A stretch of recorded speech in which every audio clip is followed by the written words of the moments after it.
And sulit din yung pwede naman tayo mag-generate ng additional income, maybe from our GOCCs. If we can, so makaka-generate tayo ng 60 billion sa ating mga GOCCs and we can pass this bill, sa tingin ko maraming matutuwa kung itataas po natin ng income tax exemption ceiling. So I hope that can be considered by the economic team. If I may, yeah. I think another way of looking at it is, the last time we revised the tax rates was 2018, was it? Yeah, 2018. And there has been so much inflation since then. You see, so that those groups of population in that bracket are now paying effectively much higher taxes than in 2018. So, So in a way, it's an inflationary adjustment. Yeah, That's a good way to look at it, Secretary. So we're basically actually this bill is just adjusting it to the realities of the past years of inflation. That's another way. That's a very good way to look at it, Secretary. So maybe as part of the, I hope that the Department of Finance will also consider that as a. Yeah, it would be a big, I think it would be, sa tingin ko lang, makakapagbigay ng tulong, na malaking tulong sa ating mga kababayan at itong tulong na ito ay mabibigay kaagad. So malaking bagay po kung ipapasa natin itong bill na ito. So hopefully we can consider that. And I'd also like to, I mentioned the income generating, and related to that, as the chairman of banks and financial institutions, I'd also like to ask for an update on one of our income generating GOCCs, which I was also a principal author of, which I defended a few years ago, is the Maharlika. Gusto ko sanang humingi ng update kung ano po yung mga investments ng Maharlika at kung ano ng performance ng Maharlika Investment Fund.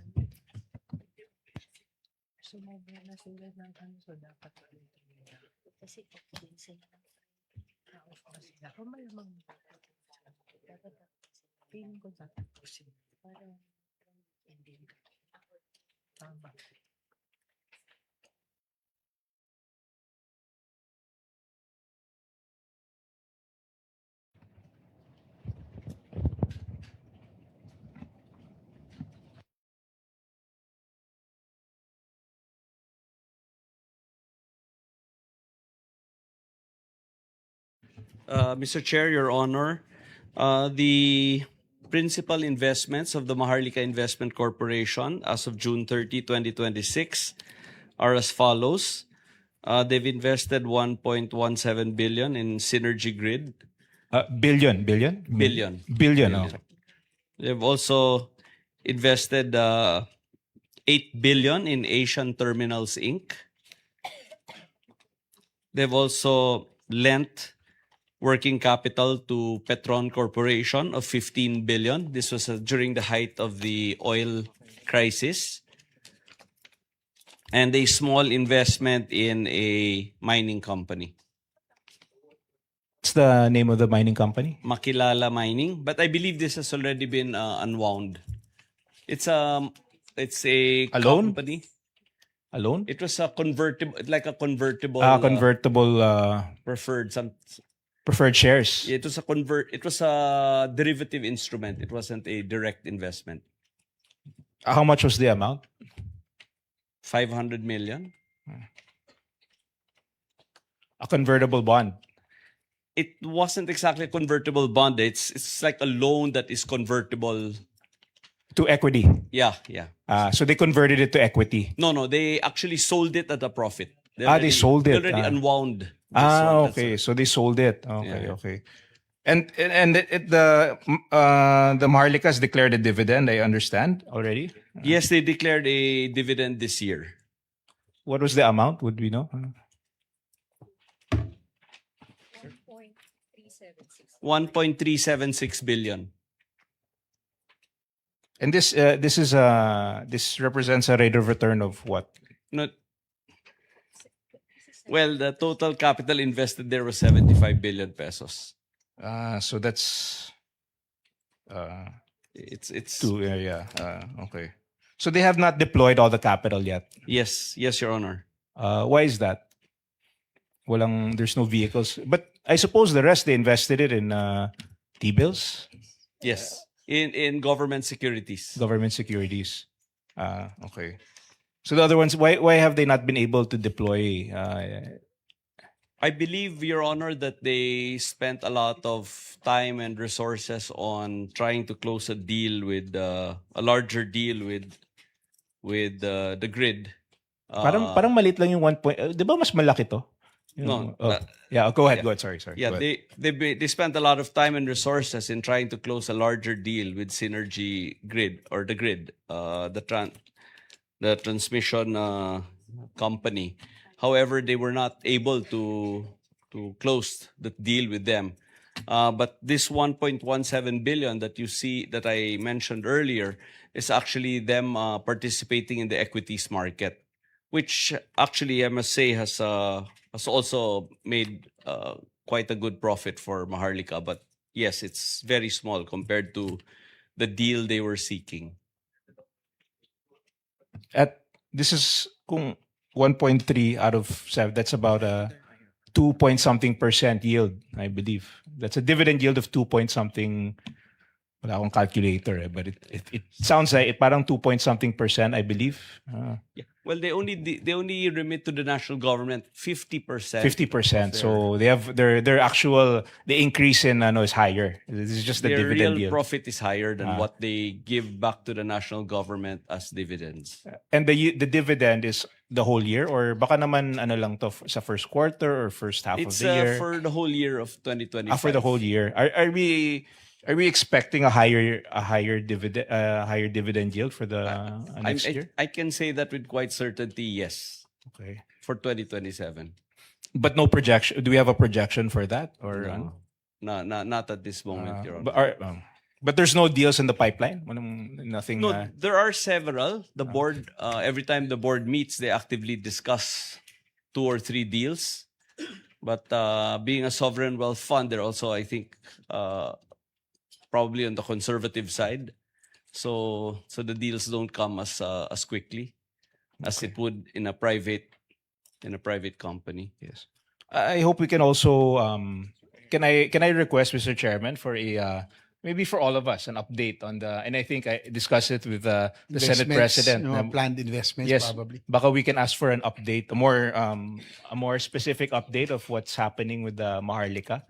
And we're hoping, of course, that it can generate also some additional revenues in the short to medium term. So, Mr. Chairman, can we ask for an update? Can we maybe request for an update for all of us? Yes, for all can of we us? can request for an update from Secretary Deco about the Go for it. plans of Maharlika. Yes, Mr. Chair, we will be at your disposal when you schedule that briefing on Maharlika, and we will have the president and CEO of Maharlika as well as Yes, please have him other officers. of the accompany you during the proper budget hearing of the DOF and the other agencies as well. Okay. Yes, thank Likewise, you. with the indulgence of Senator Mark, Yes, please. one of the intents of the Maharlika was really to pursue about the. Will you still pursue about the acquisition of the shares supposedly of the State Grid, the NGCP? At this Will point, this- the talks are not progressing as well as we hope it to be, but I will not say that it's completely not being done anymore. So I think Maharlika will continue to pursue a potential investment in the grid. I believe Synergy is you said here Synergy Grid. That is the owner of NGCP, one of the That's right. Synergy. So I there is an believe- investment of 1.7 billion. Yes, Yes, SGP, which is Synergy Grid, is a listed company owned by the Filipino shareholders in the grid. So there is an investment, but kaya lang maliit lang yung investment sa NGCP indirectly through the local investor in NGCP. Correct. Yes, the shares were bought in the open stock market in the Philippine Ah. Stock Exchange. I because see. they're a listed entity in the Philippine Stock Exchange. So yung binanggit nung I guess last year, hindi pa natutuloy yung acquisition nila ng NGCP or Synergy. Hindi natuloy. No. Okay. Okay. Thank you. And finally, my last is regarding bilang author ng AFASA bill, nagpapasalamat po ako sa BSP at binanggit po yung AFASA bill kanina. At gusto ko lang malaman kung ano po yung mga updates, kung nakatulong ba ang AFASA bill sa pag-enforce ng anti-scamming, or kung marami na po ba nahuli na scammers, or ano pong naging performance, nag-improve po ba yung performance ng BSP dahil sa AFASA bill? Gusto ko lang malaman kung ano pong update at kung nakatulong, ano yung extent ng improvement sa ating enforcement. Thank you. Yeah, Mr. Chair, allow me to answer that question. Since I'm the General Counsel of BSP, and under me, under the Office of the General Counsel, under the direct supervision of the General Counsel, is the CAPO, the unit that was created pursuant to the AFASA. So that's the Consumer Account Protection Office. And to respond to your question, Mr. Chair, Your Honor, nakatulong po, malaking tulong po ng AFASA, no? Kung tatanungin niyo po kami, no, sa BSP sa pagsugpo ng scam at fraud. In fact, in terms of like yung mga accomplishments that have been done, no, in our efforts to implement the AFASA, may mga kaso na po ng mga final against scammers. In fact, we've been coordinating with law enforcement agencies po, no, and through our collaborative efforts, we're able to, the various or several law enforcement agencies were able to file cases.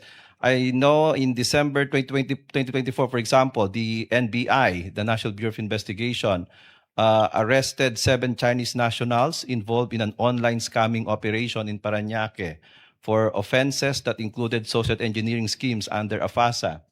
The PNP, the Philippine National Police Anti-Cybercrime Group, or ACG, also reported 527 AFASA-related cases in 2025, of which 447 had already been solved or cleared, and noted a decline in online scam incidents during the first half of 2026, which is partly attributed to increased public awareness of fraudulent schemes.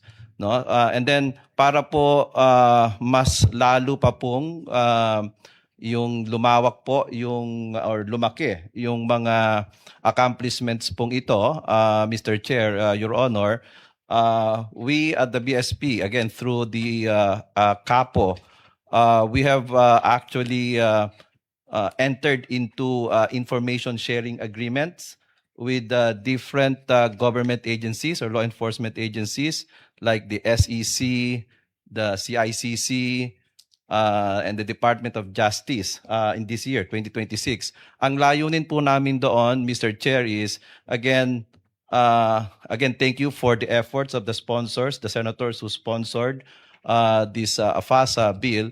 One thing that we are able to do now because of the AFASA is that CAPO is able to look into the bank accounts, no, of these scammers and fraudsters. Na dati po hindi po yan nagagawa, no? We don't need a court order to be able to do that. And because of these additional powers and functions given to us, nakapag-share po kami ngayon ng mga information na maaring magamit ng mga law enforcement agencies sa paghabol po, no, dito sa mga fraudsters and scammers. And of course, more importantly, tumaas po yung probability na ma-recover po ng mga biktima, no, ng fraud at scam yung perang nawala po sa kanila. So ginagawa po namin itong ISA, Information Sharing Agreements, as I said, with the different law enforcement agencies and other government agencies para po rin masigurado na kung ano man yung impormasyon na makuha namin at i-share sa kanila ay hindi po naabuso at nagagamit lamang po sa tamang paraan. Kaya again, as I said, to respond to your question, malaki pong naitulong at marami pong salamat doon po sa pagpasa po ng batas na iyon. Maraming salamat at nakakatuwa. Mr. Chair, with Ay, the yes, please, permission please. of Senator Mark. Mr. Chair, quick interjection lang po. Yes, please go ahead, Senator Risa. Mr. Chair. Dagdag po dun sa yung benepisyo ng AFASA sa mga victim survivors ng mga scam, ng online fraud. Yung din po para sa mga victim survivors ng POGO. Pinasok po namin yon at the time na ipinasa yung AFASA, yung amendment na pwedeng gamitin ng gobyerno, pwedeng panghawakan ng gobyerno yung mga assets na kinuha sa mga dating POGO operators para sa rehabilitation ng mga victim survivors niya. So just for the record ulit, Mr. Chair. At salamat, Senator Mark. Yes, I remember that, Senrisa. That was one of the provisions that you really fought for. At napakagandang provision yan, Senator, and of course, SP. Napakagandang provision yan. Kasi dati, natitenga lang yung mga assets at hindi magamit. At ngayon, nagagamit na ng gobyerno yung mga assets na nagaling sa mga scam hubs or sa mga criminal activities. Kaya nakakatuwa naman at mas marami na kayong nahuhuling scammer dahil sa AFASA bill, and at least through the nakakatuwa at yung efforts ng Senate ay nakatulong sa ating mga kababayan, and maraming salamat po, sir, sa update ng BSP, and asahan niyo po na pag mayroon pa kayong mga batas na kailangan para lalong makatulong sa mga biktima ng scammers, nandito po ang Senado para tumulong sa BSP. So thank you very much, and that's all for me now. That's all for Thank you, now. Senator Villar. Chair, Mr. Next is Chairman. our Senate President. Thank you, Mr. Chairman.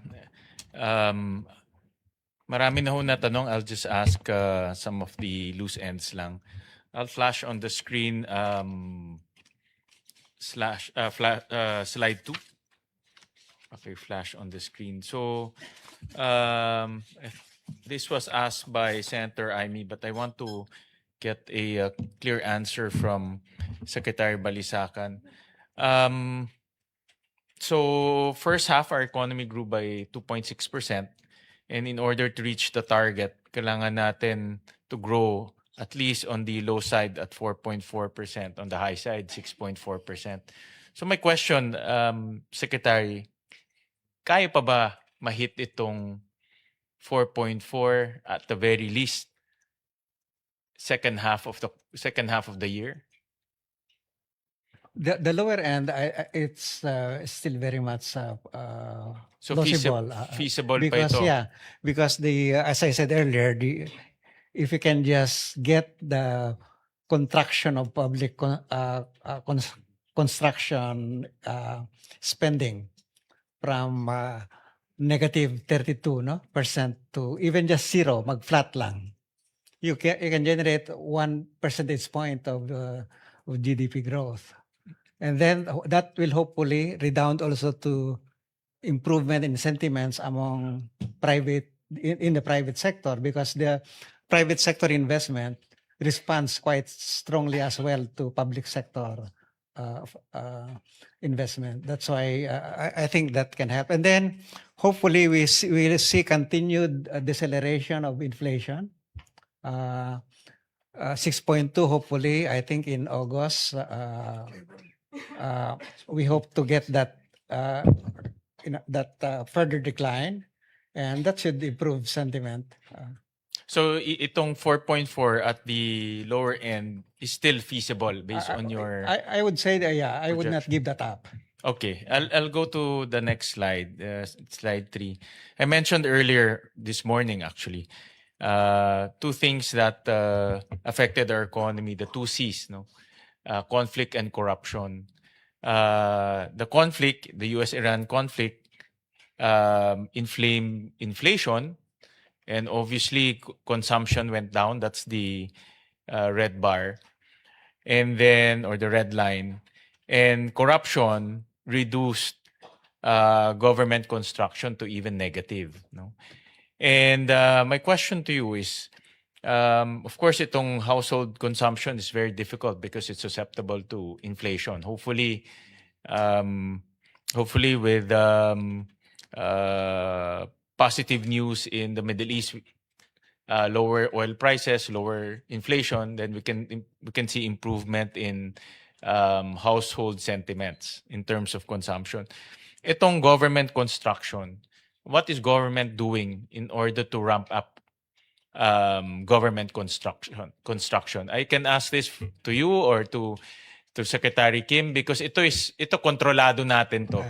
Alam ko based on my experience in Valenzuela, a lot of the SAROs are already out, no? Third quarter. Pero umuulan eh. No? So in actual construction may not be there. No? The SARO is one thing, but yung physical construction is another thing. No? Because of the incessant rains, hindi ganun kabilis yung physical construction. No? But nevertheless, I want to hear from DBM, what are we doing to improve government construction? Because this is something that we can control. No?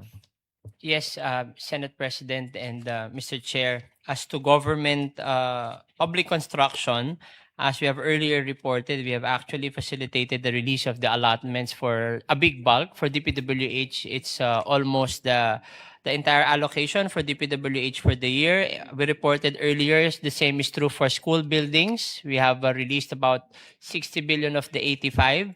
For farm to market roads, we are processing it right now, and the same is true for the health facilities enhancement program. So we aim really to roll all these things out to contribute to public infrastructure spending. And while implementation, as you have mentioned, is a challenge, we are looking at the outlook that the rains are actually not happening all around the Philippines. So probably some of the construction may be progressing in other parts of the country because our releases actually cover a nationwide set of projects, Your Honor.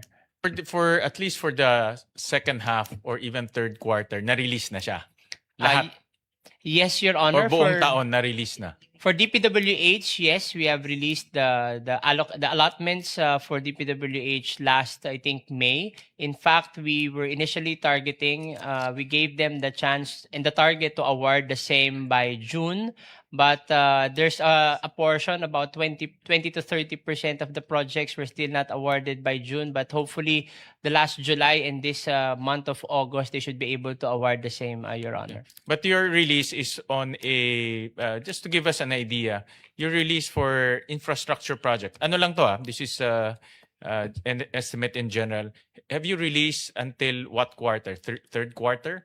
For the allotment, Your Honor, we released the full amount so that full they can amount na. actually procure. Until the end of the year? Yes. What we manage, Your Honor, is the cash Yes, requirement. correct. Yes. That's my actually next question. That's why I'm asking whether third quarter until end of the year, because the next problem is the cash. Yes. No?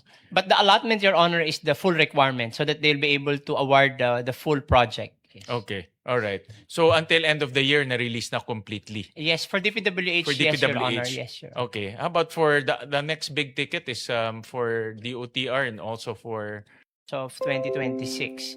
So this will actually enable DOTR to continue implementing and paying for the works until the rest of the year. okay. And for DepEd, I heard 60. The biggest chunk there will be the classrooms. That's correct, No, Your the Honor. basic education facilities. You've released 60 out of the 85. Yes, Your Honor. Okay, that is so correct. just submit to us a per department only for infrastructure because what we want to address is this dip on for 5 quarters government construction has gone down to negative. No, so what we want is to reverse the dip. No? So, will submit, Yeah, Your just Honor. submit to us a very detailed per department per infrastructure spending on the releases, no? So we can account for that. Since you mentioned cash, my next question is on revenue, and this is.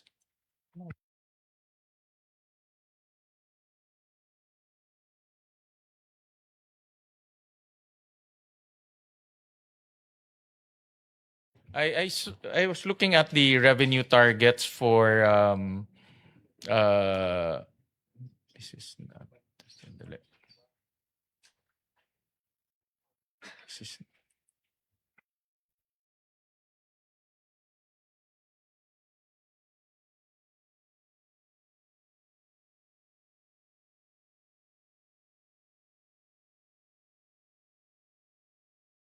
Yan, on page 62. So for tax and for tax natin, we're looking at the targets. For the last 3 years, we're not, teka, paki-flash lang.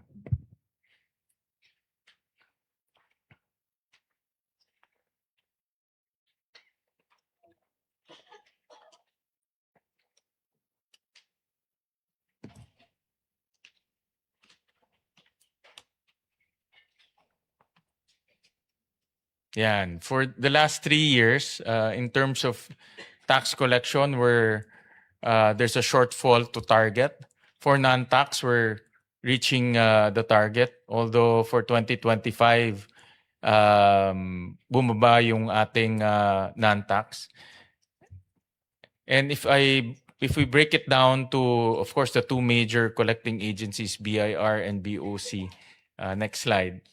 Again, it's not reaching its target for the last 3 years. No? For 2023, 2024, 2025. Sa BOC, 2024, 2025, hindi siya nag-reach ng target niya.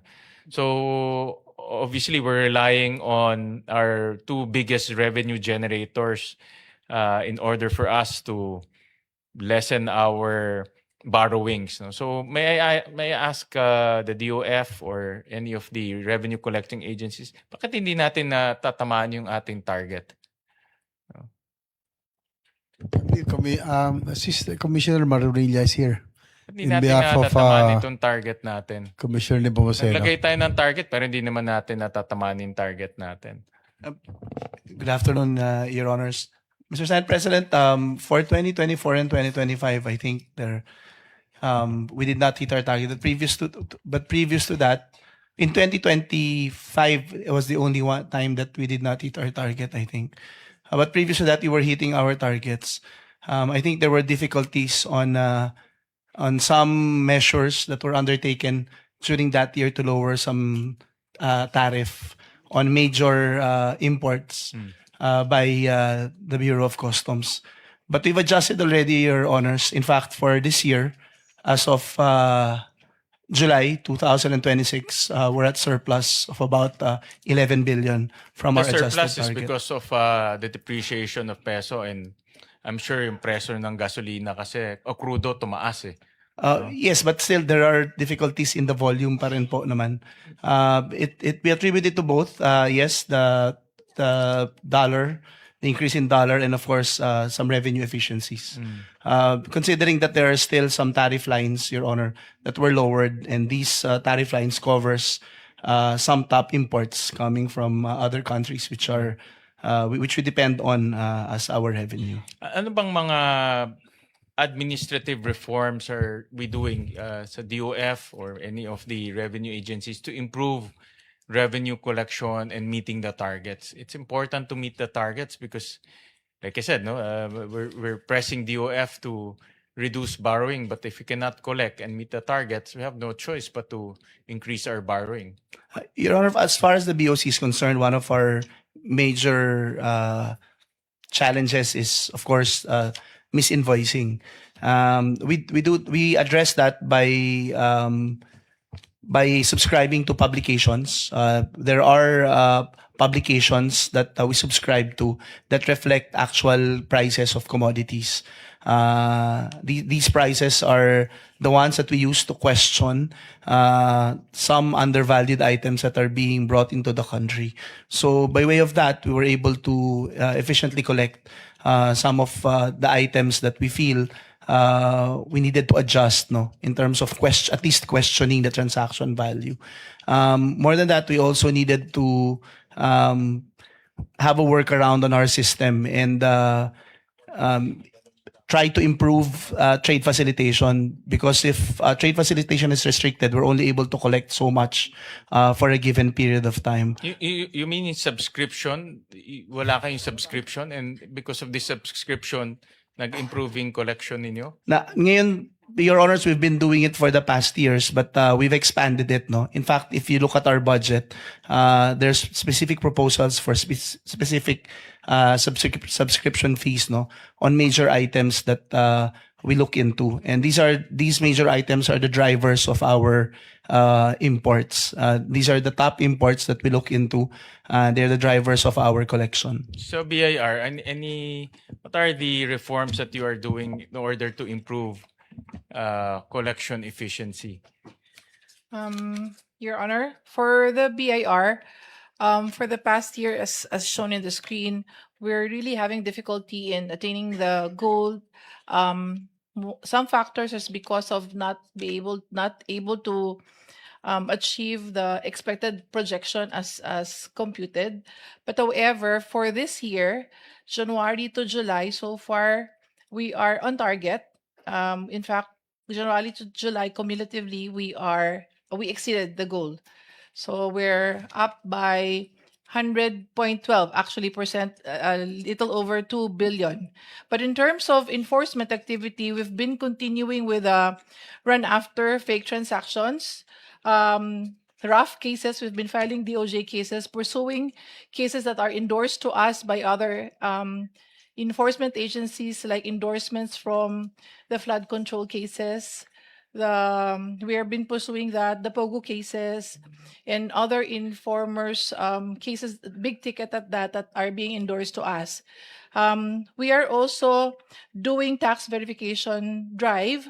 This is making to expand taxpayers' base, making sure that all those doing business are really registered in the database. But the approach we're taking now is more on a friendly approach, educating first the taxpayer, making them comply, giving the opportunity to comply. And if not, that's when we enforce the law by imposing the offline candado or closure to force them to comply with the requirements in the BIR and impose penalty. Argo, meron bang internally, do you have any disciplinary action or any way of compelling the two agencies to meet their targets? Or do you have any covenant na pag hindi mo tinamaan tong target na ito, lagot ka? Ano ba mga ganyan? Or else these targets are just... There is the attrition law. Merong itong targets, pakita lang to, and then it means nothing if you don't hit it. Your Honor, if I may put forward what my observations are on this matter that you brought up. I think the problem lies in when the macroeconomic assumptions are made, which are generally made a year and a half or a year before the actual year. They're generally optimistic. And all the revenue collection numbers are based on those macroeconomic assumptions. However, the problem in the last 3 years, if you will, is that we've been subjected to so many unpredictable external shocks, such as the war in Ukraine, such as the United States reciprocal tariffs, and now the war in Iran.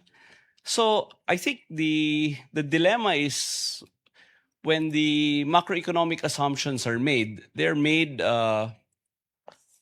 without the ability to predict such black swan events or such global external shocks that are beyond our control. So what happens is when you compare the actual revenue collection versus the macroeconomic assumptions made a year and a half ago, they are not able to take into account these eventualities. So a case in point, for example, is the budget of 2025 was made in June 2024. And after the flood control investigations, for example, suddenly the public sector spending suddenly dropped. So the GDP growth of the country suffers. And unfortunately, the collection targets were set a year before that. So I think that's generally my observation on this matter. Don't you and the DBCC also meet regularly to revise the targets?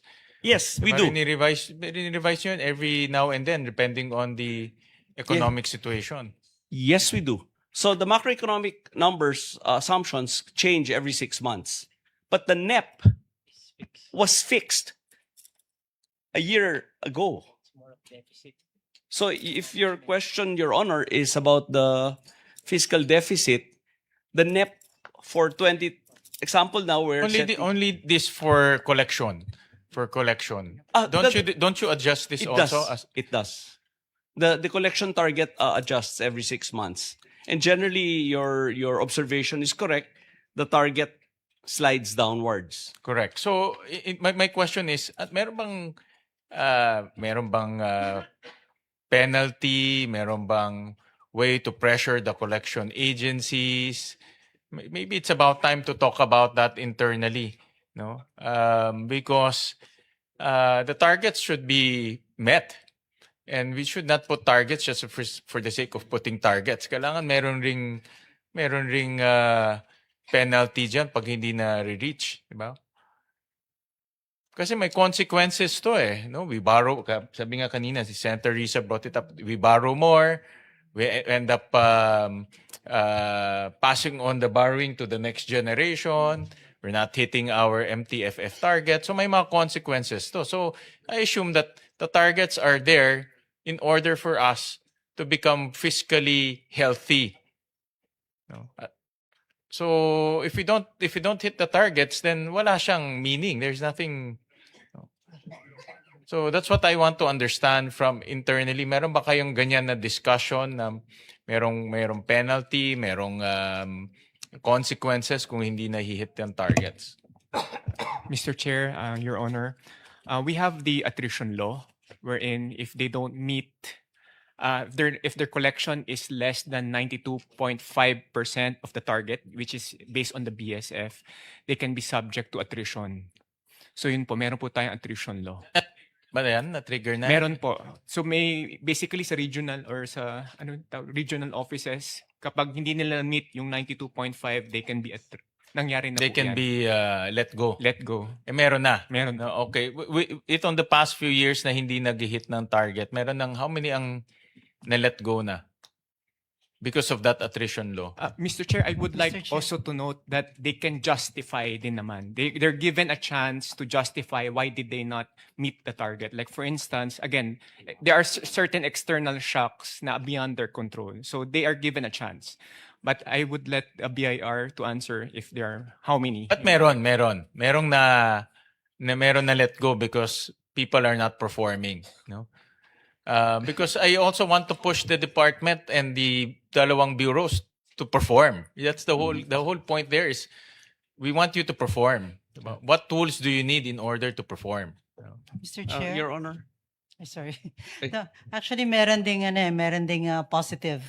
Meron ding incentive sila if they are able to meet the targets. And also, FYI, we have also revised the rules so that if the shortfall in the revenue is due to the fact na the targets were overly optimistic, and so mayroon na kaming ginawa na formula on how to address those yung mga ganung external shocks, so to speak. Let's go ahead, Secretary. Your Honor, what I wanted to explain was based on what I've seen in my stint here as Department of Finance Secretary, is that there is very often a reassignment of leadership roles. So if a district, or I guess a district is probably the best term, if a district fails to meet its goals, its leadership can be changed at will immediately by the Commissioner of Internal Revenue or by the Commissioner of Customs. So it happens quite often that if your district fails to hit the budget 2 months in a row or 3 months in a row, it's almost expected automatically that you will be replaced. That's not addressing the problem. You're just shifting the problem from one area to the other area. No, administrative... sorry. Yeah, diba? What we want is people who can collect for government. Honestly, hindi yung corrupt way of collecting, nangaharas or, diba? Hindi ganun, yung honest to goodness collection. Diba? So that's what I want to find out. Because we want the bureaus to be effective. We want to give you the tools to be effective because it's important that we meet the targets. No? But shifting one collection officer to the other because he didn't meet the targets, then parang we're just moving the problem from one area to the other. No? So, but in any case, just submit to us kung sinasabi niyo na meron ng na penalized because of this attrition law. Submit to us a report on that. Gusto namin malaman. And we just want to also tell the two bureaus that we're monitoring the collection. Ayaw namin mawalan ng saysay yung targets. What we want is to hit the target. So just submit to us a report on those attrition law, kung ilan na natanggal, ilan na penalized because hindi niya ginagawa trabaho niya, para malaman din natin na kung sino yung mga taong walang ginagawa. No? Alam niyo, pinakamaraming pag pumupunta dito, humingi ng recommendation sa Bureau of Customs. No? Ang dami nanghihingi ng recommendation. Ewan ko kung bakit doon. Siguro mga, di ba, 70% na humingi ng recommendation sa akin, Bureau of Customs pero hindi naman nahihit in target. Di ba? Ewan ko bakit ba, Chairman? BIR or custom siguro. Oo nga No?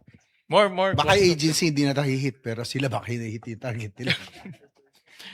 No, but just submit to us a report and just putting you on notice that we're monitoring the performance of the two agencies to help DOF, of course, to collect more. I'll jump to another topic, and this is for the DBM. Region Dalden sa Senate President, siguro sa BOC and BIR, quickly lang, since hindi natin na-hit yung target, are you thinking of other possible para mag-increase yung revenue natin? Like, meron ba tayong naisip na agency mag-amnesty or something para lang magkaroon ng added income or revenue? Kasi nga, hindi na, may mga shortfall tayo I think to answer that question, Mr. Chair, there is a proposal that we're putting forward for a general tax amnesty. My next is slide 19. This is for DBM. We're looking at the current operating expenditures, meaning PSMOE. And in a perfect world, our revenue should be sufficient to pay for current operating expenditures. Then we only borrow for capital outlay because these are investments. It takes time for capital outlay to yield investment results. But in the last 3 years, in the last 2 years, 25, 26, mas mataas na ang ating current operating expenditures compared to our revenue. Next year, ganun rin. So in other words, we're borrowing to pay salaries, we're borrowing to pay MOE, and that is not the best case and a wise management decision. So we're not managing our finances very well in this case because we're borrowing long-term, we're financing short-term operation expenses. May I get a comment from the DBM? Ano bang move natin to reverse this trend? At one point in time in 2024, mas okay pa tayo But 25, 26, program ito 26. It has reversed. So may I get the opinion of the DBM Secretary on this phenomenon? Mr. President, Mr. Chair, we're just confirming with our records the level of current operating expense as shown in the graph, but we share the same observation. In fact, that's the reason why, as we have said, we embarked into revisiting the COE requirements of the agencies. That includes the MOOE requirements. Not to affect the major programs, but looking at how efficient our agencies are actually utilizing their MOOE. Because the other part of current operating expense, it's something that we cannot really touch upon, which is personal services, which has been fixed by the plantilla and the scheduled salary increase. Okay yun. Okay yung scheduled salary increase. We support that. That's for our employees. Okay rin yung MOE, lalo na casual as contractual because that's increasing the capacity of government. But it should not be financed through debt.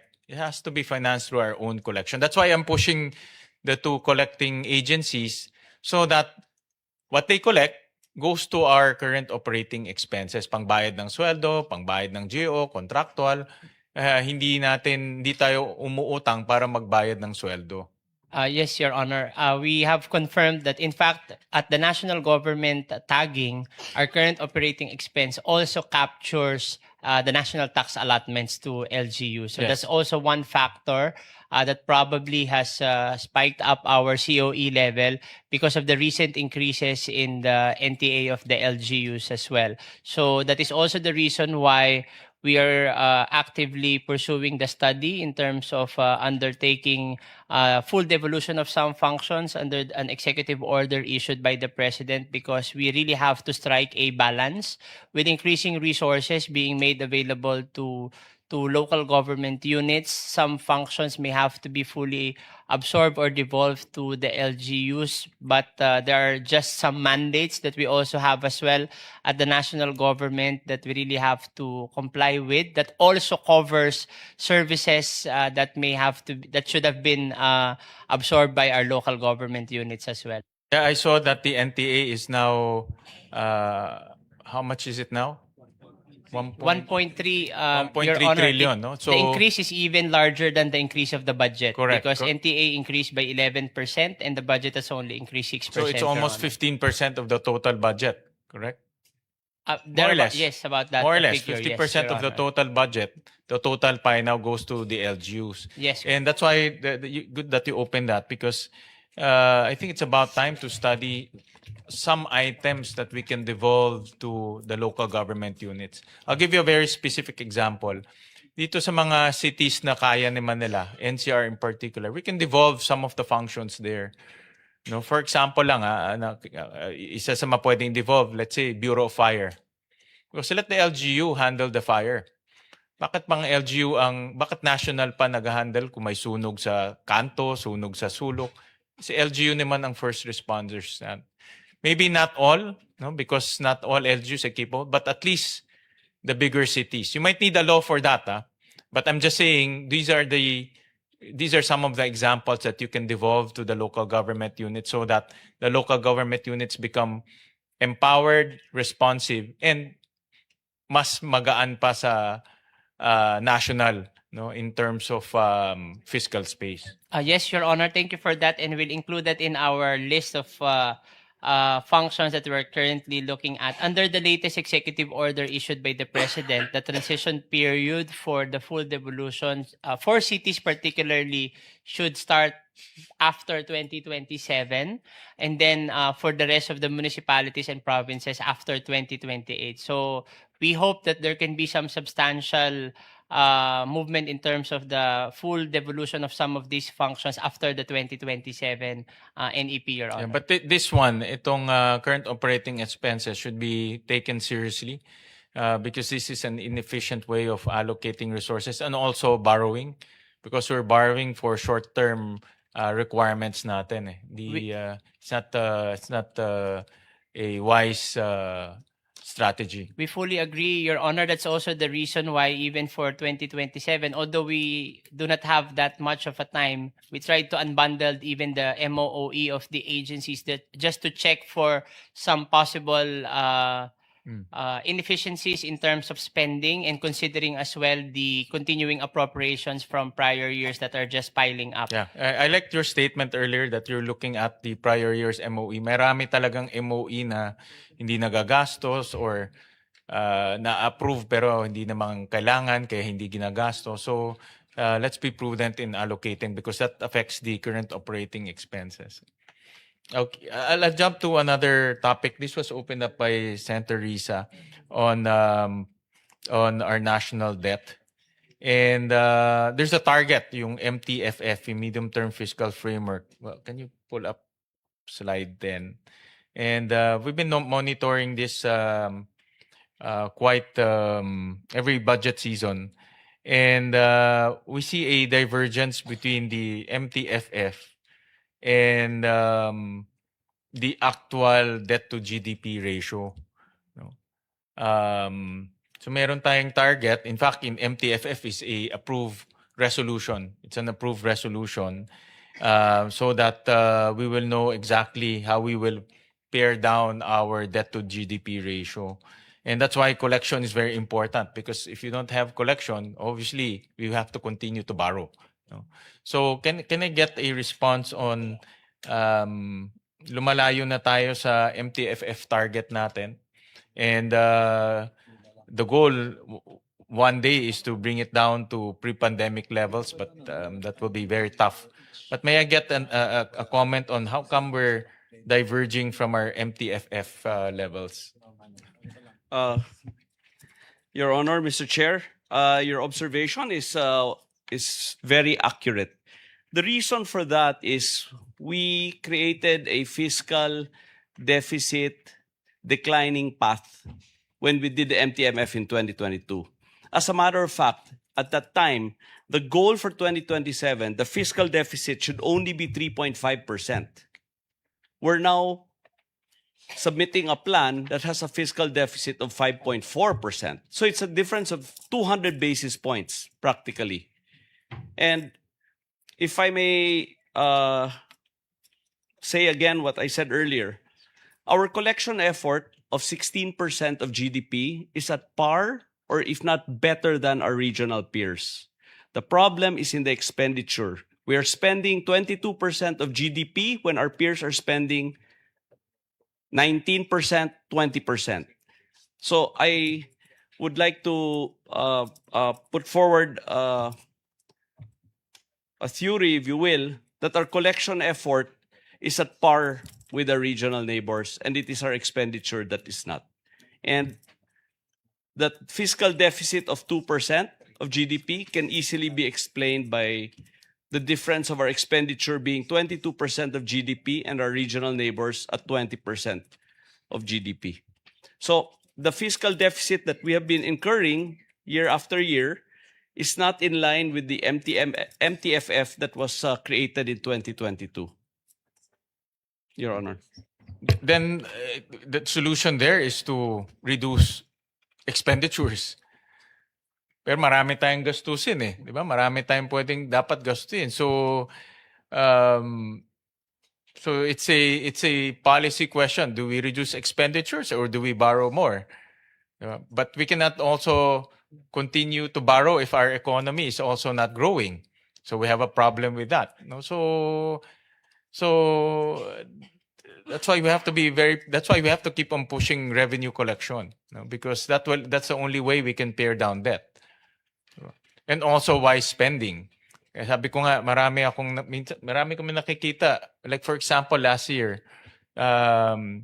we removed close to about I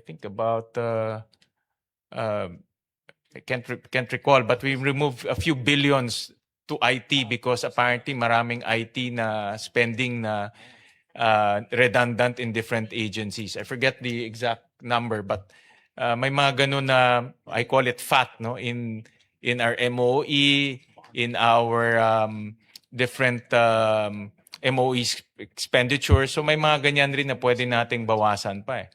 No? So that's why I'm urging the DBM, and nakita ko naman na you're really scrutinizing to tanggalin pa natin yung ibang mga pwedeng tanggalin dahil sayang yung pera eh. No? Sayang yung pera. No? It's becoming we're not hitting our MTFF target, but we need to spend. No? But we're spending on things that we don't need. No? Ayun, 22 billion pala yung we removed 22 billion on IT digitalization because after conferring with DICT, they advised us na maraming it's either bloated ang presyo or ginagawa na ng ibang agency or hindi naman nila kailangan. So imagine 22 billion, we removed it. No? So that's why we managed to put some amounts to PhilHealth, some amounts to NDRMC. But yung ganun example na dapat pag-aralan pa ng DBM. Mr. President, Mr. Chair, in fact, we're now looking at on a per line item basis, really to seriously look at possible redundancies or duplication in this MOOE spending, because we definitely recognize this particular scenario that we are at. And if we look at the 2028 forecast, the expenditure program will be at the same level of the 2027 TEP, while we expect automatic appropriations also to increase, NTA included. So definitely, we really have to find some room within the expenditure program to pave the way for these automatic increases as well. I'll show you another slide. Binuksan na ni Senator Risa to kanina.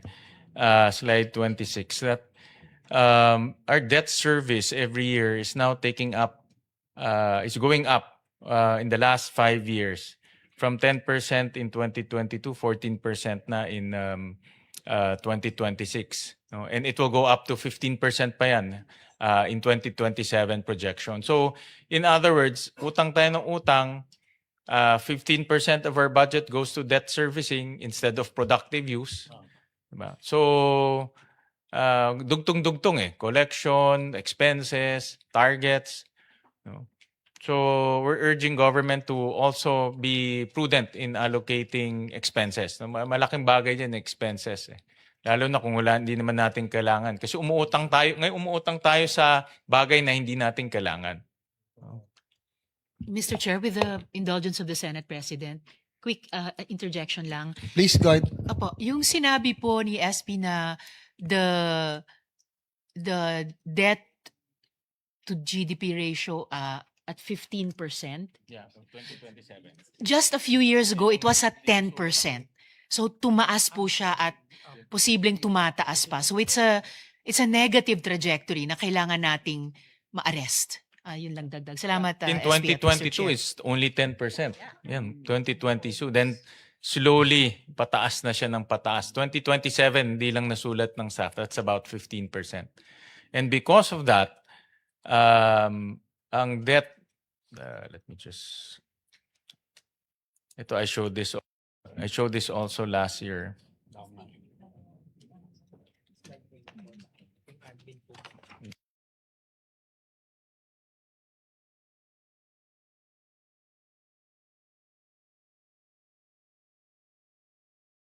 With the indulgence of the Senate President, while he's still looking, take advantage now.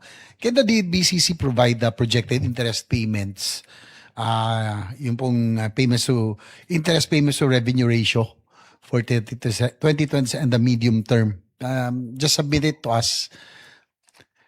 And how much of every 100 pesos collected by the government is already committed to servicing interest before a single peso is available for public services. Now you can just submit it to us, and probably we can continue this in your hearing proper.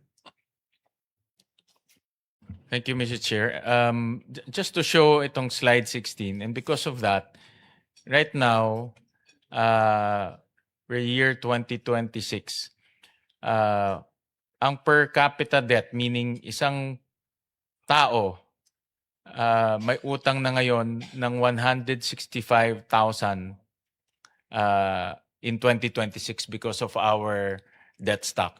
No, kung dinivide natin yung debt stock natin sa 100, ilan ba tayo? 113 million Filipinos, tama ba? Yusek Mapa, no? 113. Lumalabas na isang tao, ang utang niya is 165,000 pesos. Pati mga babies yun. No? So that's why intergenerational itong utang. That's why we need to be very prudent with borrowings, no? Because hindi na tayo magbabayad niyan next generation na. No? So that's why we're pushing the revenue agencies to keep on collecting. Mr. Chairman, I'll hand over the microphone to you so that I know that you've been waiting for a while. That's But, okay. I just want to interject na tungkol pa rin sa debt. Para you can just finish. I earlier mentioned have become too focused already on keeping our finances in order that we forgot to that we have underinvested in infrastructure and other industries needed to grow the economy. No. So what will be the policies to maintain fiscal discipline without sacrificing the infrastructure and other investments? Do we do you have any plans para mabago naman natin yung direction natin? Siguro anybody can answer.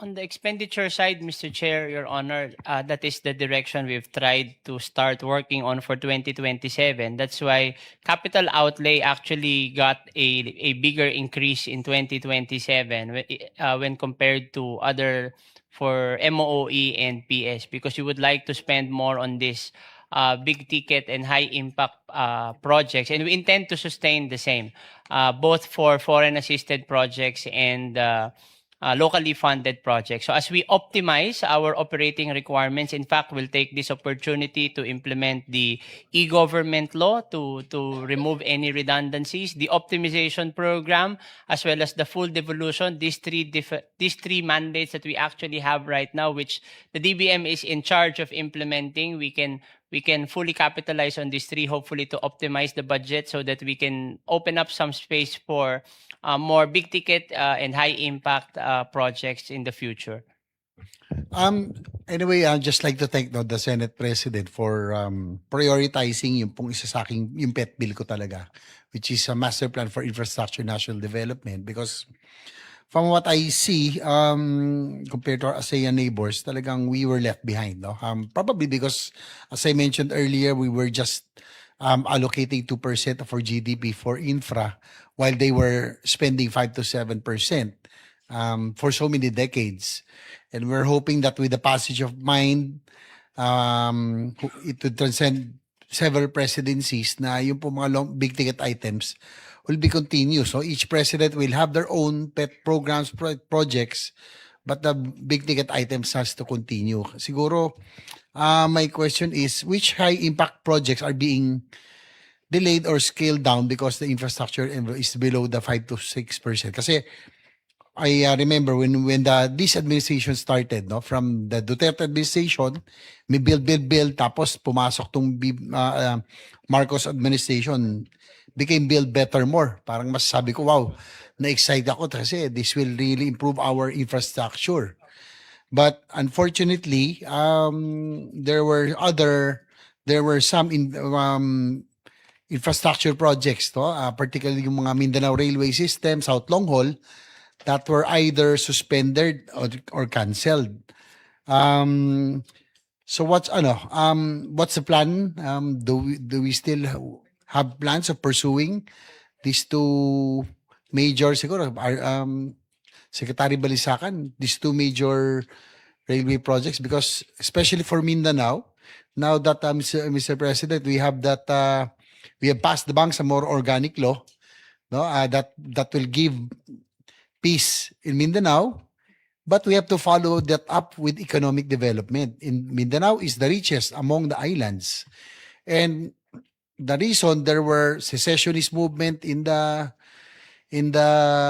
central and western side, and insurgency in the western side, because of lack of opportunity and hunger, no? Kaya madaling manghikayat ang mga MILF, MNLF, Abu Sayyaf, ASG, lahat na ng letra, no? NPA, CPP sa kabila.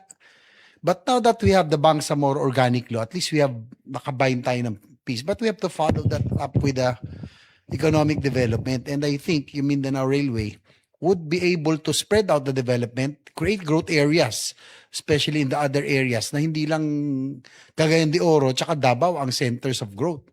So I would think that I'm hoping that that there are plans, no, to pursue the Mindanao Railway System. Sec RC. I completely agree with you. Mr. Chair. I think that the country must have to give very high priority on connectivity, and that's for three reasons. One is it affords us a more sustained basis for growth.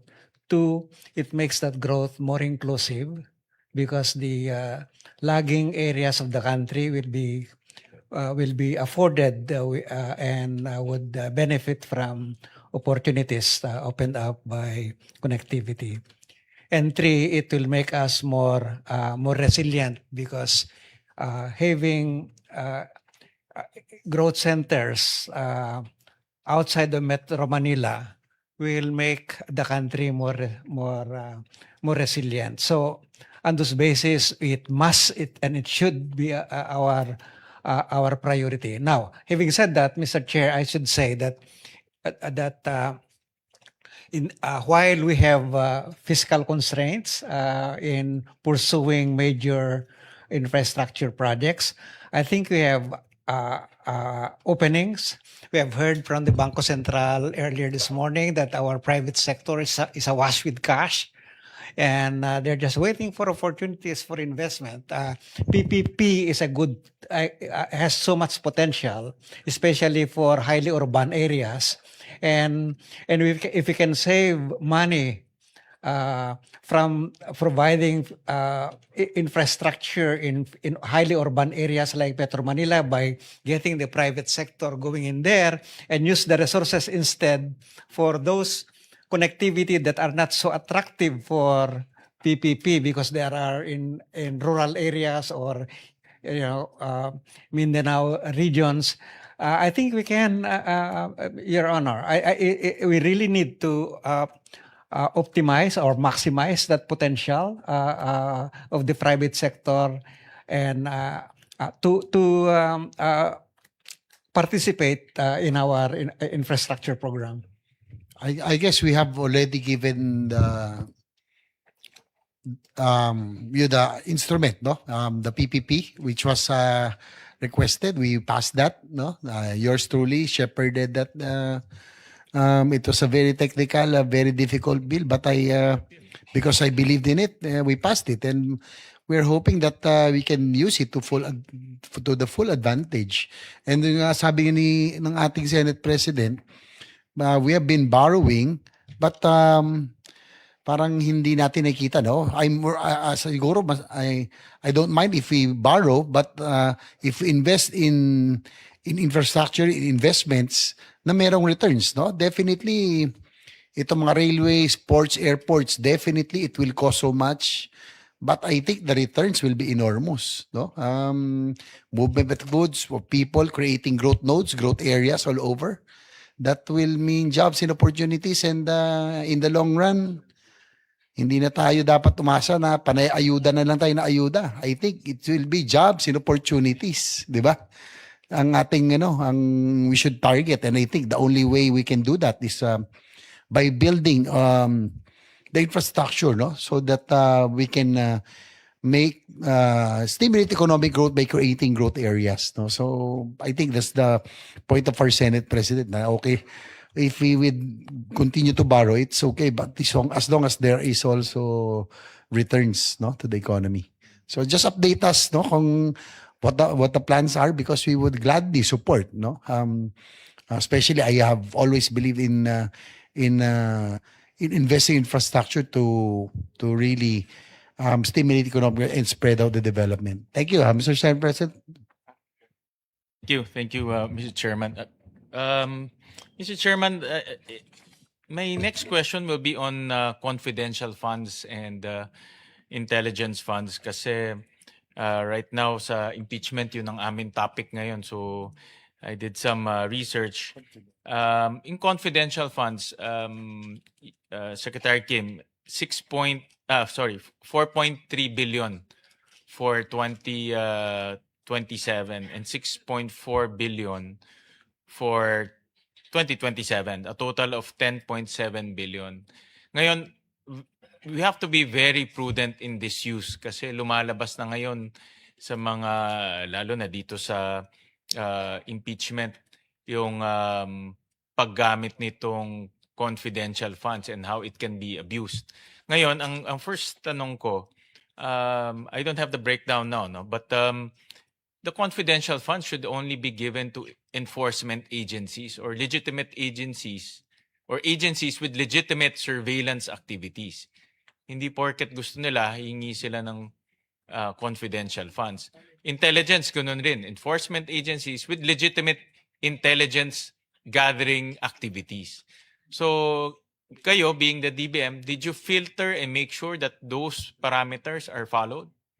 Yes, Your Honor. As a matter of fact, there have been proposals during the budget preparation process for some agencies to be given confidential expenses, which the DBM has filtered out because we seriously have to consider their mandate, as you have stated, that will necessitate for having confidential and/or intelligence expenses. In fact, we've even checked if their requirement can actually be catered by a regular line item, then it should be lodged into a regular line item. As to the amount as well, Your Honor, if we will compare between the GAA and the NEP, the level under the 2027 NEP is lower than the GAA amount for confidential and intelligence expenses, Your Honor.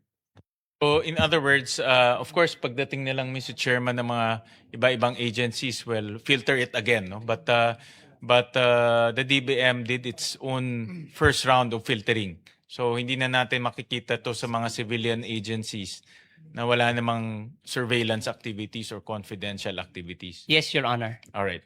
Sige, we'll get to that when we hear the budget of the different agencies. Another one is the LGSF. I support supporting local government units. No, I support empowering them because the delivery of basic services is faster if it's in the hands of the local government units.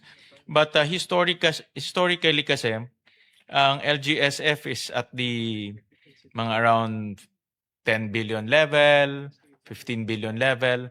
But last year, we increased it to 57. No? And the reason for that is two fronts. No? Number one is to help our local government units with their priority projects, especially on infra. So pantay-pantay yung paggagawa ng infra nationwide.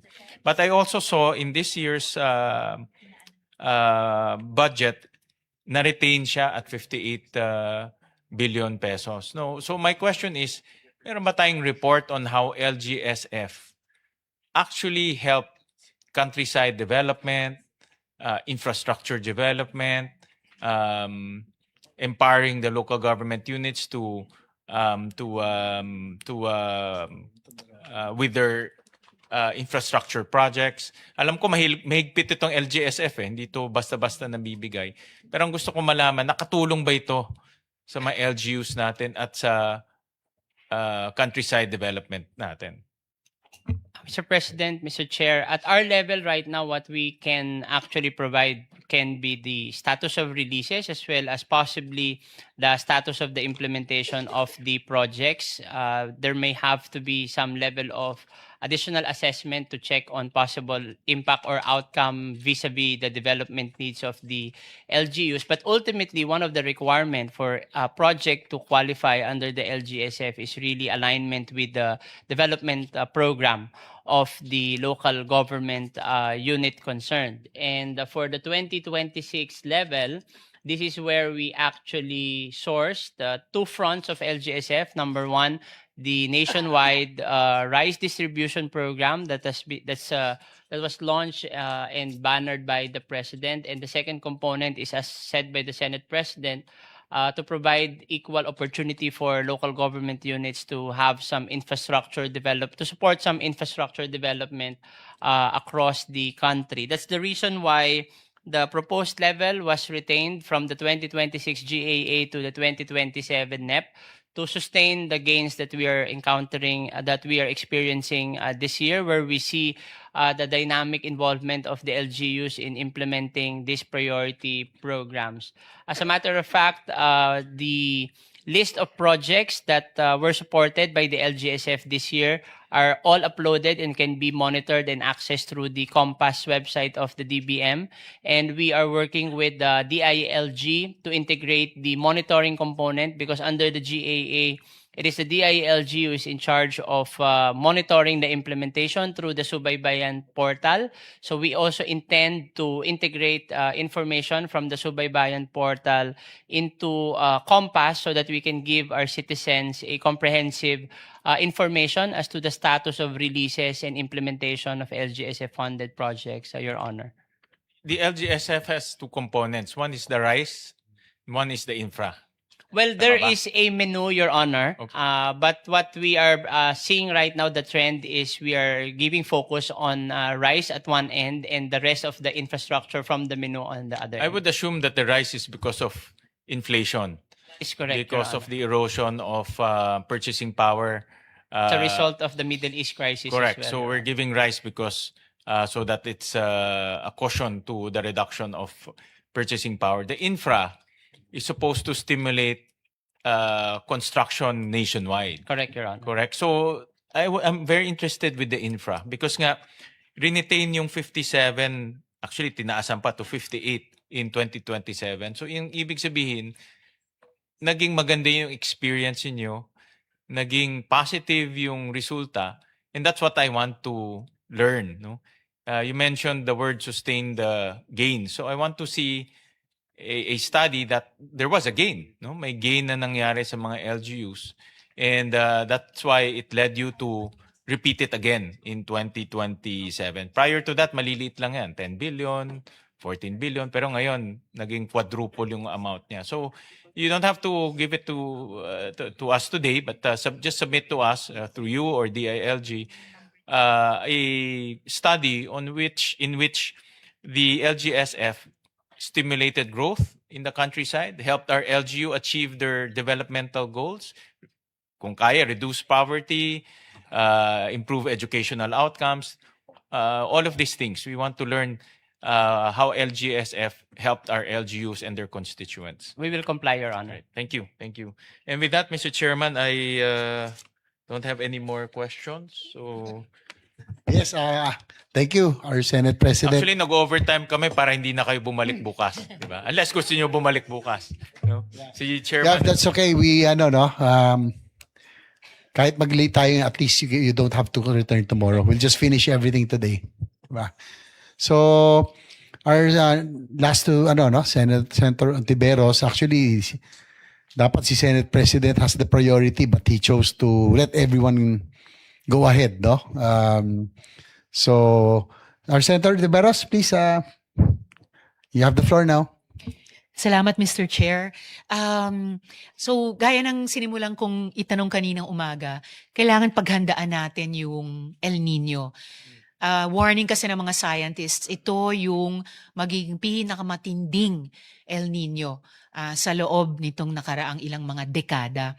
So, unang tanong po, dito sa 2027 proposed budget, magkano pong nakalaan para mapaghandaan ng lahat ng Pilipino, lalo na yung mga magsasaka natin, ang El Nino at malampasan yung mga magiging epekto nito sa atin?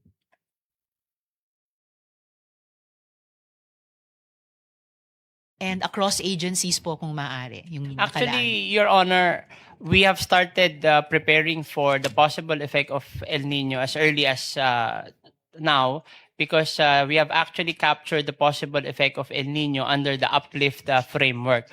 That is why we have facilitated some augmentation to the Department of Agriculture to start front-loading some farm inputs because they try to change their planting calendar. So Inurong nila ng 1 o 2 buwan, ano po? yes. So we have provided some augmentation, Your Honor, on additional inputs, both on the fertilizer side, but also supporting even the fuel requirements of our farmers. So that's under the uplift framework. So we're not waiting for 2027. So we've started working right now. So for 2027, Before you continue, Sec, but dahil nga dinelay nila yung pagtatanim by 1 to 2 months, kailangan paghandaan din, maybe even still using the uplift framework, yung insecurity sa food security dapat dahil sa pagdelay ng planting. we fully note that, Your Honor. So uplift is still ongoing. In fact, while it hasn't been disbanded, so the interventions continue. So that's on the farmer side, not only on the fertilizer, but even their possible fuel consumption. We're even looking at possible support for forms of irrigation. So we're looking at different irrigation projects that would also include exploring solar irrigation for NIA, all geared towards supporting the sector. So we are utilizing not extraordinary line items. As a matter of fact, DA is maximizing its existing line items, just a matter of front loading, prioritizing as well the beneficiaries, but we also have on standby the NDREAM fund for any possible shortfall that may arise if the regular funding sources under DA would not be enough, Your Honor. So Sec, magkano lahat-lahat yung naka-allocate, proposed sa 2027 budget para doon, across agencies? Kahit isubmit nyo na lang po in writing sa chair yung breakdown per agency. Pero We will total, comply, magkano Your po? Honor. Yes, pero may ballpark figure po ba magkano lahat-lahat kahit across agencies pero yung suma para sa El Nino response and Because our preparations? current risk resilience data, Your Honor, is not just exclusive to El Nino. So we have to disaggregate the attributable programs and projects for El Nino alone. Okay po, paki-submit na rin yun in writing Yes, Your kasama Honor. nandun sa chair. Follow up po sa current 2026 budget naman, anong available resources ang ginagamit natin ngayon para sa buffer stocking ng bigas at pati repair ng mga rainwater catchment facilities? Or water storage facilities in general? For buffer stocking of rice, Your Honor, NFA is utilizing its existing budget as part of its mandate. For the repair of rainwater collection facilities, I believe DPWH is using available resources, including their regular budget for repair to rehabilitate if there are damaged facilities for that matter, Your Honor.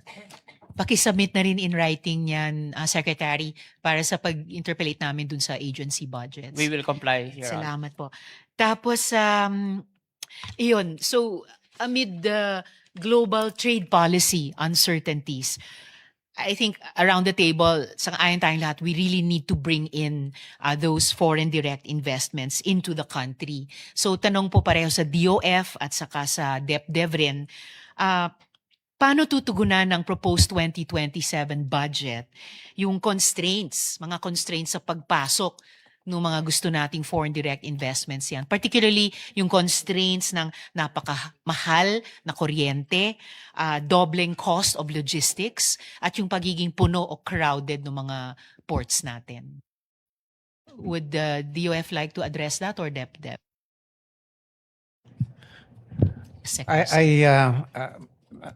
Mr. Chair and Your Honor, earlier I flashed the amendments, some law amendments that we would like to be prioritized by Congress, and one of that is the EPIRA, because that will go a long way in reducing cost of energy in the longer term. And we are talking about a more effective ERC, better coordination between ERC and PCC in going after abuse of market power, as well as investment in downstream, upstream in the energy sector. I think that the waste to energy is also a high priority that we are asking Congress to pay attention to, Your Honor. So those are... And in addition po sa legislative, kasi shop naman namin yon. Pero dito po sa proposed 2027 budget, paano ini-intend na ma-address itong mga constraints na ito? From the executive side naman po. Yeah, I think we are focusing on, as we said earlier, on more efficient bureaucracy. I think the ease of doing business that we need to keep improving, because the World Bank report still puts us identifies the ease of doing business, particularly permitting and the regulation of the various agencies have made it still make it so difficult to do business in the country. So I think we are mindful of that support for our bureaucracy. Mr. Chair, Sec, what about yung problematic ports natin at saka yung napakamahal na logistics in general? Oh, yes. May Yeah, proposed yeah. spending items ba kayo sa proposed 2027 budget para i-address yun? yeah, logistics and for agriculture for post-harvest facilities, that's quite I understand high in the agenda of Department of Agriculture, and I think that our colleague in DBM can provide the numbers, Mr. Chair. Salamat, Sec RC. Yes, Sec, go. Yes. Hi, Your Honor, Mr. Chair. I completely share your desire to increase investments in the country. As a matter of fact, that's practically what I was doing for the first 2 years I was here in government. And I think the answer lies in policy reforms. They're not, unfortunately, I don't think they'll be found in the budget, but they revolve around two things: the ease of doing business and the predictability of doing business. Fortunately, in the first 2 years of mine in government, I worked with the legislature, and we passed several very good reforms like the Create More Act, the PPP Code, the Accelerated Right-of-Way Law, and the Mining Fiscal Regime, as well as the Land Lease Act. No, so I think those are all very good laws that ensure the ease of doing business and the predictability of doing business. But they're really not found in the budget. There is one agency that you're probably referring to if you're talking about increasing the number of ports in the country, and that would be the PPA, the Philippine Ports Authority. And uncrowding them, Sec. Yes. First of all, on PPA, we do not provide subsidy to them. I'm told by the DBM, because they have their own revenue source, so they take care of their own port projects. But specifically on the crowding of ports, and if you're referring to the customs, the crowding of containers in the shipyards, that is a very serious concern. What I have been told is that in the last two administrations, so probably 15 years running, they've been trying to solve this problem. And I think we're now in the midst of probably passing a joint administrative order where we are dividing the territory, if you will, between the ships that belong to Marina. And as soon as you unload the container from the ship, it now belongs to the Bureau of Customs territory. We hope that if we can finalize that joint administrative order, we'll be able to resolve this issue, because there's a gray area in the ports of which agency is responsible for what. In addition to resolving that or making clear that gray area, Sec, dun sa logistics in general, ang laking bagay halimbawa kung DA natuloy yung kanilang unang magandang plano to build yung mga cold chain storage facility sa lahat ng ports at lahat ng airports. So siguro pagdating sa pag-examine namin sa agency budget ng DA, hahanapin ko ulit yon. Lastly, Mr. Chair, salamat si Sec RC is raising his hand. I wanted to go back to him nga. Sa planning inputs po kasi ng DepDev for the 2027 budget, meron ba kayong inputs noon regards these constraints to bringing in FDIs, yung mahal na kuryente, yung mahal na logistics, at saka yung baradong mga ports? Maybe I can come later because I would want to raise an elephant in the room. Please, by all means. Yes. Because we talked about food security a lot, and we have seen that food inflation and the high cost of food in the country is really a major issue. It has made the price of food in the country is almost twice than what you can get in Vietnam or Thailand or Indonesia. This is really a very serious problem on food security, and that cuts across our social fabric in education, health, and so on, and the competitiveness of our workers. And this is the problem. I look at the census of agriculture. All right.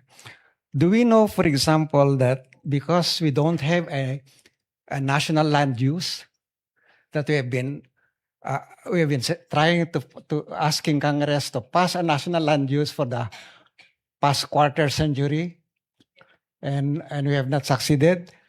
And in 2002, there were 9.67 million hectares agricultural land. By 2022, there are only 6.31 million hectares, or we lost 3.4 million hectares. Okay, of land. Conversion po. Conversion. Farm.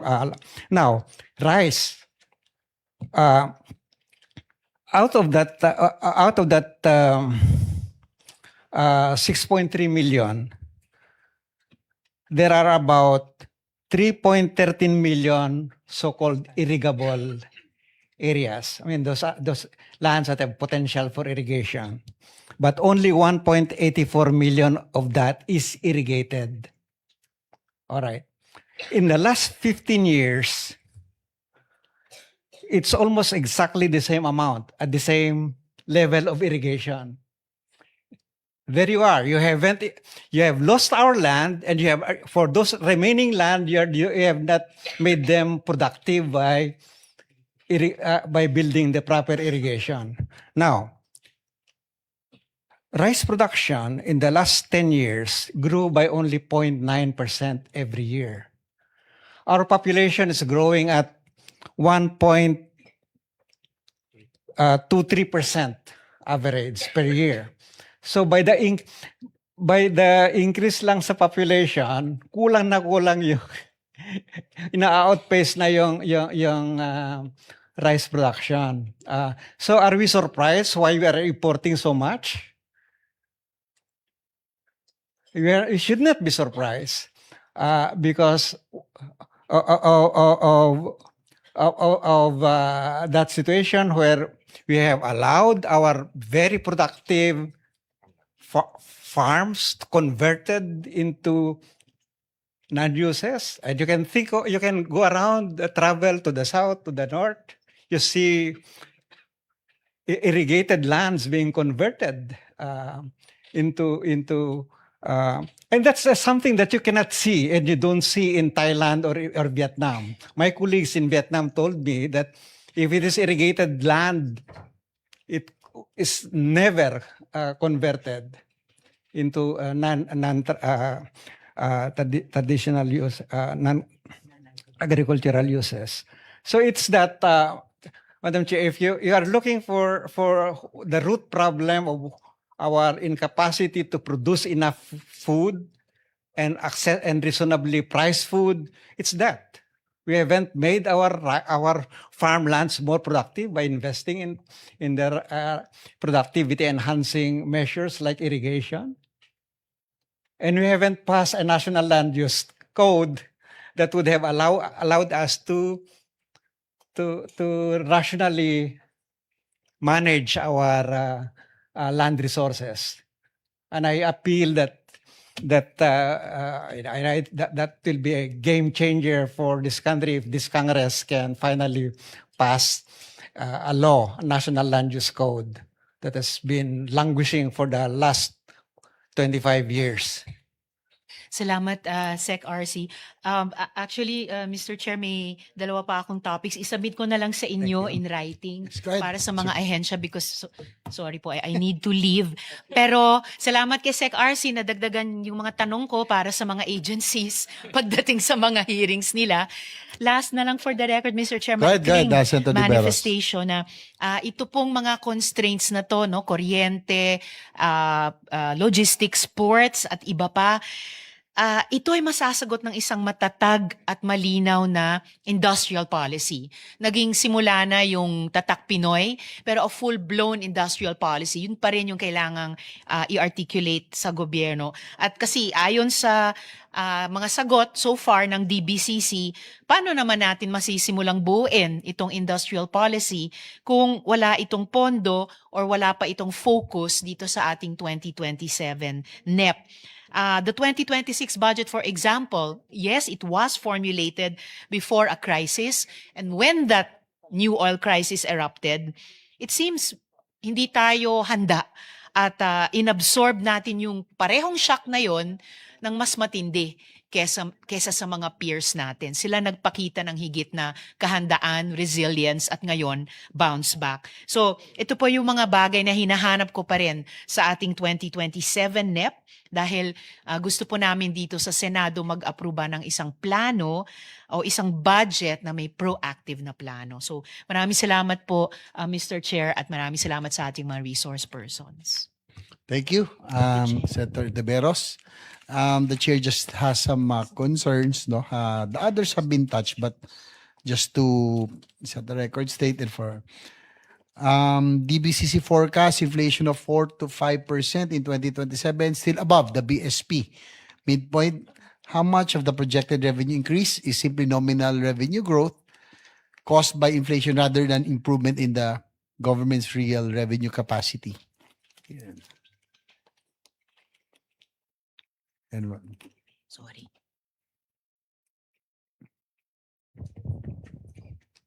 Sec Kim, will answer. Secretary Dec. Our tax revenues is projected to grow from 4.4 trillion to 4.85 trillion. That's a 9.21% increase or a 9.3% increase, as was mentioned earlier. If you look at the GDP projections and the inflation, there is a little bit of buoyancy in those numbers. So if you assume the low end of both, then there's a little bit of buoyancy from 9% to 9.3%. Thank you. Also, likewise, DOF is targeting to raise 101.5 billion through privatization. Is that correct? That's For right, 2027? Mr. Chair. So how will we ensure that the assets that we will receive will be disposed at a fair value? Won't this privatization be used to address just short-term fiscal problems? The privatization efforts of the government have been continuous. For next year, the reason why we were more confident to project 100 billion was because we already have in hand about 37 billion from the privatization of the CBK hydroelectric facility. And I saw earlier, pati yung Atrium pala, no? That will be privatized. we have already sold it, Mr. sold. Chair, for Sir. 1 billion pesos. I think we owned. But our Senate President and I were conferring, is that of a fair market value? Kasi parang bahay sa Forbes, mga 1 billion, 1.5 billion eh. No, we don't own the whole building, Just, Mr. Chair. I think the sa exact joint number. para bang ano ba yan? Joint, just The a ex- portion sa The government. exact number is we own how many units? 24 units.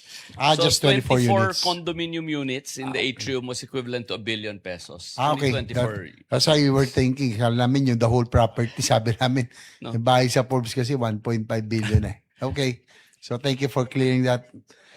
Tapos on the borrowing, of the 3.304 trillion projected gross borrowings for 2027, 1.695 trillion will finance the deficit, while 1.590 trillion will go to maturing debt.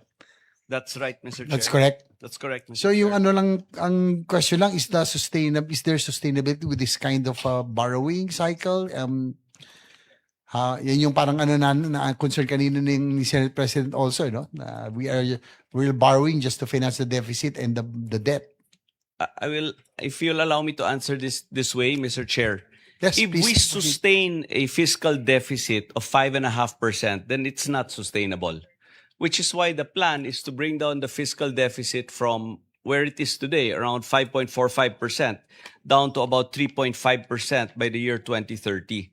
So it's very important that the economic team for this administration and the next administration has to try to stay as true to the path, the plan. If it doesn't stick to the plan, then you will see what was raised earlier by several honorable members of the Senate, that interest payments will become a larger and larger portion of the national budget. So it's really important that the fiscal deficit reduction plan is followed. Okay, thank you. And then between 2026 and 2027, we noticed that the gross borrowing increased by approximately 21%. Tama ho ba? Is this correct? Yung gross borrowing increased by 21% between 2026 and 2027. Borrowing, yes, because of the maturing debt, yes. But technically, our deficit this year is 1.6 trillion. Our deficit next year is 1.7 trillion. So in terms of deficit, it's only 100 billion more. Okay, just a few more questions to the DBCC. Ito po from the, because just like the Senate President, we involved the civil society organizations, no? So, ito po may mga question. There are about 3 questions lang naman.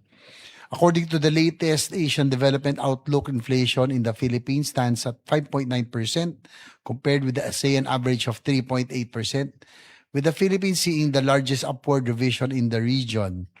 IMF data likewise show that our fiscal deficit is wider than those of Indonesia, Malaysia, Thailand, and Vietnam. Our neighbors face the same oil shocks, the same El Nino, and the same high global interest rates, yet our outcomes have been different. So the question is, we must ask ourselves is, what can we do differently and what must we do better? If I may, the answer to the first question, I think, was answered by the Bangko Sentral earlier this morning, that most of our regional neighbors have fuel sources, either gas, oil, or even coal. In the case of, say, Indonesia And Malaysia, they have Yes. petroleum and they have oil and gas. coal. Yes, and coal. Yeah, yes, Mr. Chair. The answer to the second question is a confirmation of what I said earlier, that we are outspending all our regional neighbors.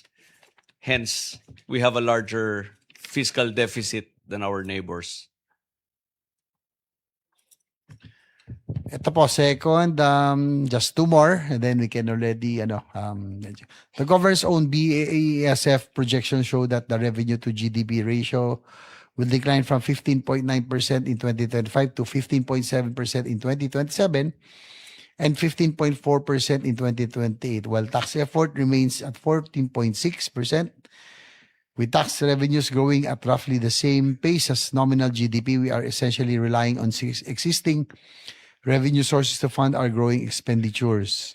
Question is, with revenues projected to remain below the level needed to finance our expenditure, how confident is the department that we can sustainably service our debt, rebuild our infrastructure, and fully implement, ito syempre ay concerned ako, universal healthcare without compromising other essential services?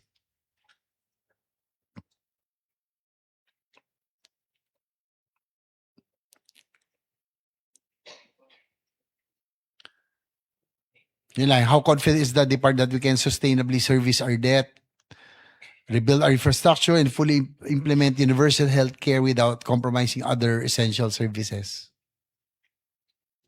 Mr. Chair, I will stand by my earlier response that if we follow a fiscal deficit reduction path, then our debt is more than sustainable, and it can be very easily managed by the country. However, if we maintain our fiscal deficit at 5.5% or more, then we will see that more and more of our revenues or more and more of our expenditure will be going to servicing debt. Last but not the least, health budget and rising prices. Of course, I'm very much concerned because this concerns budget of DOH and PhilHealth, which of course is are the agencies primary that will implement universal health care. The DOH budget is projected to decline by 11.4%, while the government subsidy to PhilHealth is projected to fall by 42.6% to 74.4 billion. That's because of the 60 billion, no? That was that was returned. Taken together, national government funding for health would decline by 20.8% from 427.6 billion to 338.8 billion. Ang question is, why is the government reducing health sector funding at a time when inflation is increasing the cost of healthcare and placing the greater pressure on household incomes? Mr. Chair, Your Honor, again, one of the factors that we have considered in terms of the level of DOH in particular are possible continuing appropriations that will spill over until the next year. A significant portion would be the Health Facilities and Enhancement Program, or HFEP, which is still unutilized at this point by the DOH, as well as some additional MOOE provisions for operations of the hospital. But as the chair has already noted, the reduction for PhilHealth is mainly attributed to the one-time 60 billion that we returned. But with the discussion, we will be sitting down with Secretary Edwin Mercado and President Beverly Ho on how we can work on the 19.8 billion variance to cover what's supposedly earmarked to PhilHealth without sacrificing, of course, because it will be a zero-sum game. There will have to be some agency who will experience some sort of a 19.8 billion reduction to accommodate the same to be transferred to PhilHealth, Your Honor.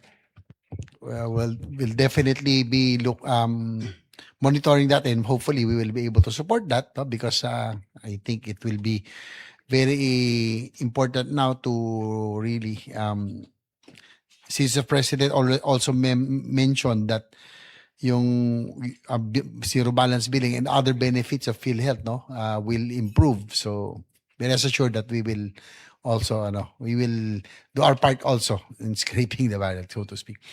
Ang ano lang dito, I just want to bring it up that one problem with itong nagkaroon tayo ng mga MAIFIP, zero balance billing, and yung improvement of the PhilHealth coverage, yung medical inflation, no? There are some, I brought this up with the meeting with the DOH and the PhilHealth.